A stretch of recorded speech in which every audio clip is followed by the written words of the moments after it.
स्वागत है आप सभी का फिर से एक नए वीडियो में। दोस्तों, आज के वीडियो में हम बात करेंगे बिहार बीएड इंट्रांस 2022 के ऊपर, क्योंकि 2021 की जो सारी प्रक्रिया थी वो समाप्त हो चुकी है, एडमिशन वगैरह हो चुका है और क्लास भी उसका स्टार्ट हो चुका है।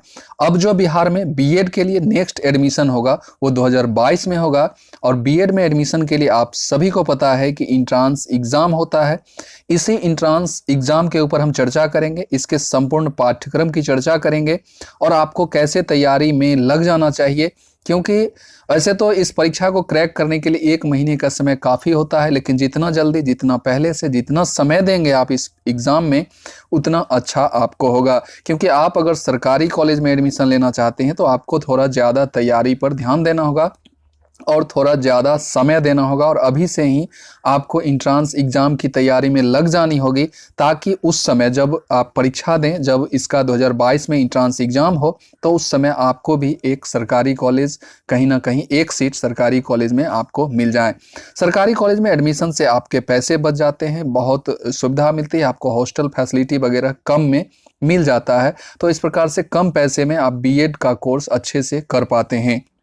तो इन सारी रणनीति और पाठ्यक्रम की चर्चा हम आगे करने वाले हैं कि क्या क्या पूछता है, कितने मार्क्स का कौन सा सेक्शन आते हैं, मतलब 5 सेक्शन जैसे क्वेश्चन आते हैं इंट्रांस एग्जाम में, तो किस सेक्शन से कितना क्वेश्चन आता है, कितना मार्क्स आता है, और हर एक सेक्शन में जैसे कि हिंदी अगर पूछा जाता है तो हिंदी में क्या क्या पूछा जाता है, ये संपूर्ण बात इस वीडियो में हम करने वाले हैं। तो वीडियो में आप लोग लास्ट तक बने रहेंगे। जो भी लोग 22-24 सेशन में बिहार के किसी भी कॉलेज में, चाहे प्राइवेट, गवर्नमेंट और कंस्टिट्यूएंट, किसी भी कॉलेज में एडमिशन लेना चाहते हैं, तो वो बने रहेंगे मेरे साथ वीडियो में लास्ट तक। और वीडियो को लास्ट तक देखने के बाद लाइक शेयर कीजिएगा और चैनल पर जो लोग पहली बार आए चैनल को सब्सक्राइब कर लीजिएगा, बेल आइकन दबा लीजिएगा।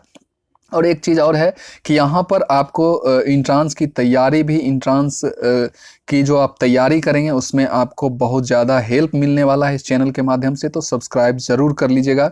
आइए हम बिना देर किए हुए लिए चलते हैं आपको पाठ्यक्रम की तरफ। और सबसे पहले मैं पाठ्यक्रम की ओर ले जाता हूँ और किस सेक्शन से कितने क्वेश्चन आते हैं वो सारी बात हम यहाँ करेंगे।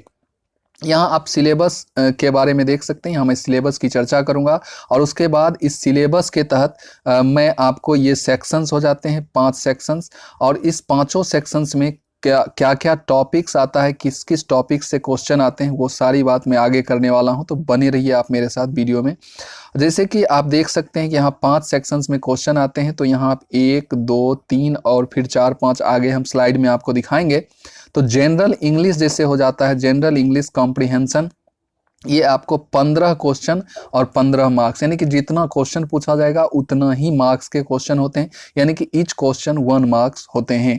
यहाँ पर निगेटिव मार्क्स नहीं होता, ये भी मैं बता दूं आपको कि आप या तो गलत मार दें या छोड़ दें क्वेश्चन, उससे कोई फर्क नहीं पड़ने वाला है। आप टोटल के टोटल अगर रंग देते हैं तो भी आपका कोई मार्क्स नहीं कटता है गलत होने पर। तो इसलिए अधिकतर स्टूडेंट जो है सो 120 मार्क्स का जो परीक्षा होता है उसमें पूरा का पूरा रंग के आते हैं। तो ये आप जनरल इंग्लिश की बात करें, कॉम्प्रिहेंशन की, तो इसमें आपका 15 मार्क्स के क्वेश्चन आते हैं, 15 क्वेश्चन 15 मार्क्स।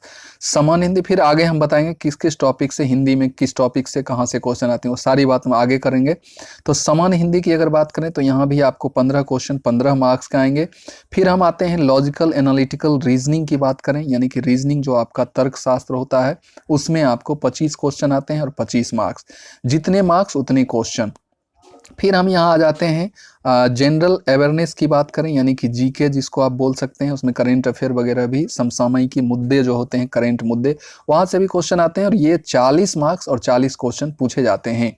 उसके बाद सबसे जो न्यू सब्जेक्ट आप सभी के लिए होगा वो होता है teaching learning environment in school, जिसे हम पेडागोजी भी बोलते हैं, यानी कि शिक्षण शास्त्र भी इसे आप बोल सकते हैं।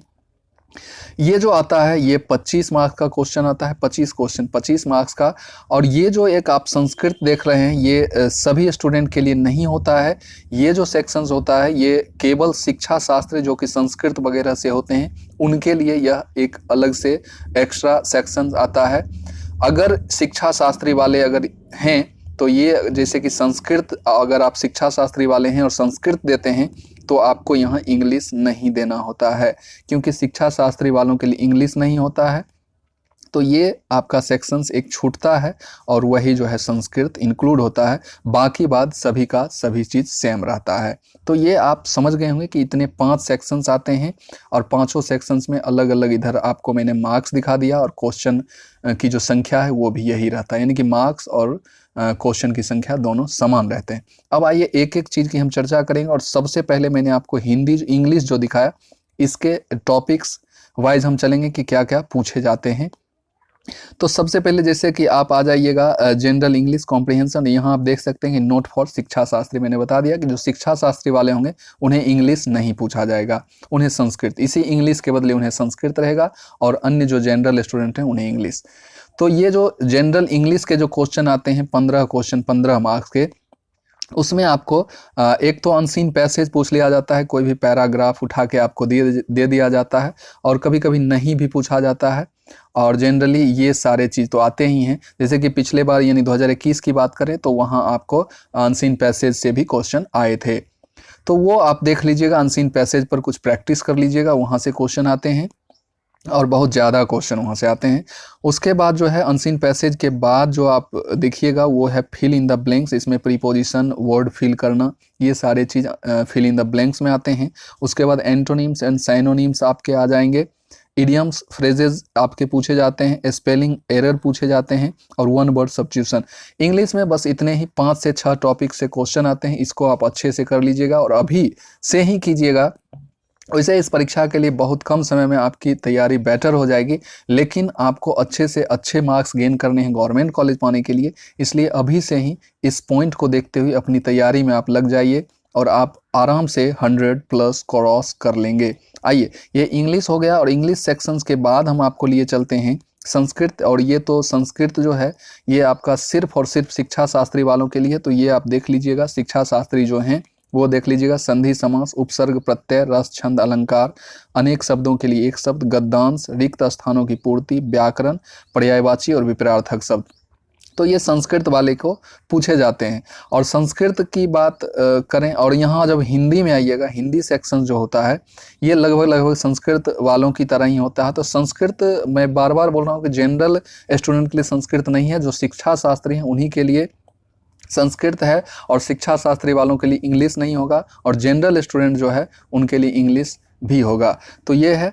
उसके बाद समान हिंदी पूछा जाता है, यहाँ आप देख सकते हैं कि संधि समास, उपसर्ग प्रत्यय, रस छंद अलंकार, मुहावरे, लोकोक्तियाँ, कहावतें, अनेक शब्दों के लिए एक शब्द, गद्यांश, जैसे कि अनसीन पैसेज इंग्लिश में आता है वैसे ही यहाँ आपको गद्यांश दिए जाएंगे और उस पर डिपेंड कुछ क्वेश्चन पूछ लिए जाएंगे आपसे। रिक्त स्थानों यानी कि फिल इन द ब्लैंक्स, व्याकरण हो गया, पर्यायवाची, विपरीतार्थक शब्द, तो ये सारे चीज़ हैं। इन सारे टॉपिक्स को आप स्क्रीनशॉट भी ले सकते हैं, ये सारे टॉपिक्स को आप कवर करें, आपके पास अभी टाइम है।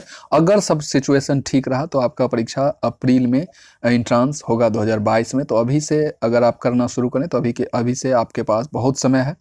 सामान्य हिंदी की बात करने के बाद हम आते हैं लॉजिकल एनालिटिकल रीजनिंग पे।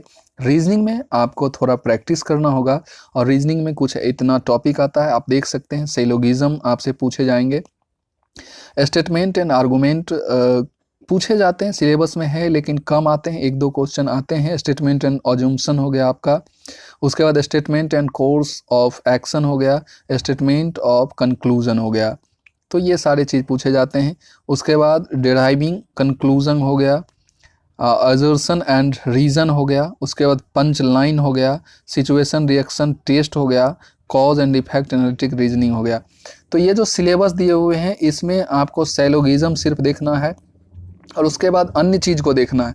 इसमें बहुत कुछ ऐसे दिए गए हैं जो नहीं मिलते हैं, जैसे कि कोडिंग, डिकोडिंग, सीरीज आपसे पूछ लिया जाता है, डायरेक्शन पूछ लिया जाता है, दिशा वाला, तो ये सारे चीज़, रिलेशन, ब्लड रिलेशन से क्वेश्चन आते हैं। तो रीजनिंग का जो मोटा मोटी एसएससी का जो सिलेबस होता है उसको आप देख लीजिएगा। इसको देखने के बाद ये सारे चीज़ तो देखिएगा ही, क्योंकि ये सिलेबस बनाया गया है यूनिवर्सिटी की तरफ से, नोडल यूनिवर्सिटी की तरफ से ये सिलेबस है, लेकिन वो जो पूछते हैं वो आप एसएससी वाला सिलेबस अगर एक बार देख लीजिएगा रीजनिंग का, तो आपका 100% जो है सिलेबस कवर हो जाएगा। तो ये रीजनिंग हो गया, ये आप देख लीजिएगा। उसके बाद जो है आपका जनरल अवेयरनेस की बात करें यानी जीके जिसको आप बोलते हैं, इसमें संपूर्ण जीके आपका जो भी सिलेबस है, चाहे वो साइंस हो, सोशल साइंस हो, उसके बाद समसामयिकी यानी करंट अफेयर, करंट मुद्दे वगैरह जो होते हैं वो सारे चीज़ पूछे जाते हैं। तो यहाँ आप history, geography, polity, question related to social issues हो गया, उसके बाद जनरल साइंस, सोशल इशूज़ ये हो गया आपका जो समसामयिकी, करंट अफेयर वगैरह कह सकते हैं, उससे रिलेटेड क्वेश्चन आपसे पूछे जाएंगे। General science, physics, chemistry, bio हो गया, 5 ईयर प्लान, पंचवर्षीय योजना जो है, करंट अफेयर हो गया। उसके बाद मिसलेनियस क्वेश्चन जो हो जाता है आपका ये जो लुसेंट वगैरह जो पढ़ते होंगे उसके पीछे में जो विविध प्रकार का जो विविध से भी क्वेश्चन आपके आते हैं, तो वो सारा चीज़ आप देख लीजिएगा। तो ये जनरल अवेयरनेस हो गया, और अभी से ही आप अपनी तैयारी करना शुरू कर दें। और सबसे जो इफेक्टेड सब्जेक्ट है यानी कि प्रभावशाली सब्जेक्ट जो कि आपको बिल्कुल नया लगेगा, वो आपका पेडागोजी है, जिसे यहाँ पर teaching learning environment in school के नाम से जाना जाता है। तो इसका जो सिलेबस है यहाँ आप देख सकते हैं, management of physical resources in school. Physical resources जैसे कि हो गए ब्लैक बोर्ड, आपके वाइट बोर्ड हो गए, या जो भी चीज़, बेंच हो गए, डेस्क, कुर्सी, जो भी कंप्यूटर वगैरह, डेस्कटॉप, ये सारे चीज़ का जो मैनेजमेंट वगैरह है ये सब पूछे जाते हैं आपसे। स्टूडेंट रिलेटेड इशूज हो गया, टीचर स्टूडेंट के बीच रिलेशनशिप कैसा होना चाहिए, डिसिप्लिन के बारे में, लीडरशिप के बारे में। उसके बाद teaching and learning process, ideal teacher, आप कैसे, आदर्श टीचर आप कैसे कहलाएंगे, ये सारे चीज़ ऑप्शन के थ्रू आपको लगाना होगा वहाँ। उसके बाद यहाँ देख सकते हैं curricular and extra curricular activities हो गया, ये आपसे पूछे जाएंगे। Management of human resources in school, principal, teacher and non teaching staff. तो ये सारे चीज़ लुसेंट की एक पतली बुक आती है बाल विकास करके, वो आप खरीद लीजिएगा, तो ये सारा सिलेबस उसमें आपको मिल जाएगा और उससे आप पढ़ सकते हैं। और हमारे चैनल पर भी कुछ दिन में जो है सो स्टार्ट हो सकता है, स्टार्ट कर देंगे इसको, तो आप यहाँ भी बने रहिए। उसके बाद physical environment, elements of positive learning environment. तो ये सिलेबस हो गया आपका, ये सिलेबस आप देख लीजिएगा। और सबसे बड़ी बात रणनीति की अगर बात करें तो सबसे पहले अभी बिहार में लगभग 18, 19, 20, 21 यानी कि 4 जो है प्रीवियस ईयर का क्वेश्चन आपको मिल जाएगा। इन चारों ईयर के प्रीवियस ईयर का क्वेश्चन निश्चित रूप से आप देखें, और कम से कम इसका जो है teaching learning environment in school, इसका क्वेश्चन जरूर देख लें, क्योंकि ये थोड़ा नया सब्जेक्ट आपके लिए होता है। और सब चीज़ तो अलग अलग कंपटीशन में आप पढ़ते ही हैं, लेकिन इसको पेडागोजी भी बोला जाता है। और ये सब्जेक्ट आप जरूर देख लें, उन 4 ईयर में क्या क्या कैसे पूछा गया है, और उसके अकॉर्डिंग जो है सो आप एक लुसेंट की बुक आती है बाल विकास, उसको आप खरीद के वहाँ से आप तैयारी करें, तो आपको निश्चित तौर पर अच्छे मार्क्स गेन होंगे और आप गवर्नमेंट कॉलेज प्राप्त कर पाएंगे। और दूसरी बात है कि ये सारे चीज़ आप प्रीवियस ईयर में एक बार ज़रूर देख लें। जितने भी सिलेबस की मैंने चर्चा की है, इन सारे चीज़ को आप प्रीवियस ईयर क्वेश्चन, और हो सके तो चारों ईयर का जो क्वेश्चन है उसको बार बार, कम से कम 2-4 बार ज़रूर बना लें। उसके बाद आप प्रैक्टिस सेट में, जो मार्केट में अवेलेबल है, कोई भी प्रैक्टिस सेट लेके उससे बनाना शुरू करें। और सेक्शन वाइज मैं कहूँगा कि इसको सेक्शन वाइज पढ़ें, ताकि काफ़ी फ़ायदा हो आपको। अलग अलग, जैसे कि आप इंग्लिश अलग बुक से पढ़ें, सिर्फ यहाँ से टॉपिक उठा लें आप, ये सब पूछा जाता है तो इस टॉपिक को किसी अदर बुक से, अलग अलग बुक से आप पढ़ें। फिर हिंदी पर आ गए तो हिंदी का अलग अलग जो टॉपिक है उससे पढ़ें। लॉजिकल एनालिटिकल रीजनिंग में जो है सो इन टॉपिक के अलावा मैंने जो आपको बताया है कि एसएससी का जो सिलेबस है उसको आप कवर करें, तो ये ऐसे करने से जो है सो आपका ये कवर हो जाएगा। उसके बाद जनरल अवेयरनेस, इसको आप कंटिन्यू करते रहें, क्योंकि इसका जो सिलेबस है कोई लिमिट नहीं है, अनलिमिटेड सिलेबस है, तो इसको रेगुलर पढ़ते रहें। उसके बाद इसकी बात करें तो इसके लिए एक बुक मैंने आपको प्रेफर कर दिया है लुसेंट का, वो ले लें। और ख़ास करके प्रीवियस ईयर में क्वेश्चन, या कहीं भी अदर जो स्टेट वगैरह में भी अगर इंट्रांस एग्ज़ाम हुआ है तो वहाँ के प्रीवियस ईयर क्वेश्चन को भी आप देख सकते हैं, जहाँ पर पेडागोजी वगैरह पूछे जाते हैं। सीटेट के भी कुछ क्वेश्चन को आप पढ़ सकते हैं, ताकि आपका जो है ये सब्जेक्ट क्लियर हो सके। तो इतना करने के बाद आपको अच्छा मार्क्स आ जाएगा। तो आज के वीडियो को हम यहीं समाप्त करते हैं। आई होप कि सारी बात आप समझ गए होंगे। फिर मिलते हैं किसी नए वीडियो में नई एनर्जी के साथ। तब तक के लिए जय हिंद, वंदे मातरम।